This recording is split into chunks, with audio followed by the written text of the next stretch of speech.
Salut les amoureux et amoureuses de foot, pour commencer ce flash info, le retour de Karim Benzema se précise. Gêné par une blessure à la cuisse depuis le début de saison, Karim Benzema pourrait faire son retour mercredi en Ligue des Champions.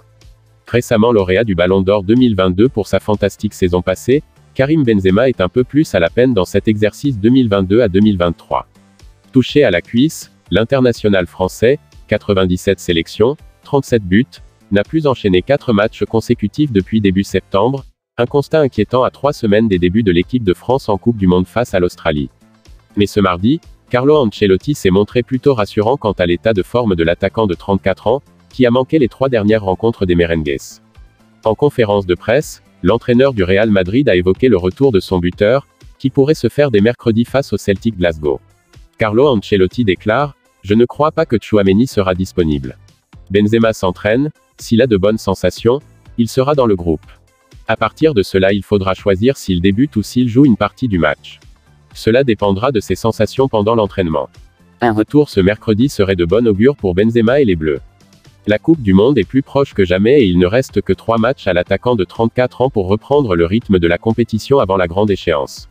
S'il est en état de jouer, il aura sans doute à cœur de briller face aux Écossais. Alors qu'il avait terminé la dernière campagne de Ligue des Champions en tête du classement des buteurs, l'ancien Lyonnais n'a toujours pas marqué dans la compétition reine cette saison, en 3 matchs disputés. Il tâchera par ailleurs d'aider ses coéquipiers à sécuriser la première place du groupe F, mise en danger depuis la défaite face au RB Leipzig la semaine passée. Le remplaçant de Xavi Hernandez connu, un choix surprenant. La planification n'a pas été un point fort du FC Barcelone ces dernières saisons, mais les Blaugrana semblent peu à peu se préparer pour l'avenir. Plusieurs jeunes ont été liés par des contrats à long terme et l'année prochaine, Barcelone déménagera à l'Estadi Luis Companys, alors que le Camp Nou sera rénové. Selon le quotidien Sport, le club est également à la recherche d'un futur entraîneur. L'un des entraîneurs suivis est Mikel Arteta d'Arsenal. L'entraîneur basque est passé par l'académie du FC Barcelone en tant que joueur avant d'être prêté au Paris Saint-Germain, puis aux Rangers pour un contrat permanent.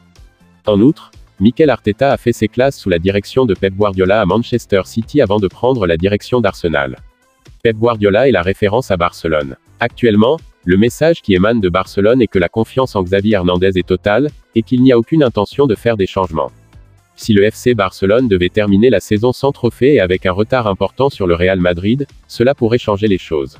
Le travail impressionnant de Mikel Arteta n'est pas passé inaperçu et en plus, il partage une bonne relation avec le directeur du football Matteo Almani, et le directeur sportif Jordi Cruyff. Lionel Messi ne veut pas manquer Paris Saint-Germain. Malgré les rumeurs de la presse argentine, Lionel Messi n'aurait pas demandé à être exempté du match contre Auxerre.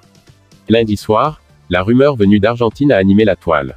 D'après la presse locale, Lionel Messi allait demander au Paris Saint-Germain de ne pas jouer le match qui opposera le décuple champion de France à Auxerre au Parc des Princes le 13 novembre, soit le dernier match avant le coup d'envoi de la Coupe du Monde 2022.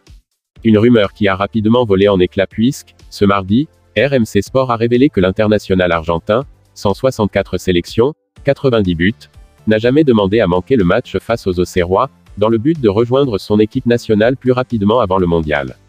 Pour rappel, l'Albicéleste débutera son aventure au Qatar le 22 novembre contre l'Arabie Saoudite, après un match amical le 16 novembre contre les Émirats Arabes Unis.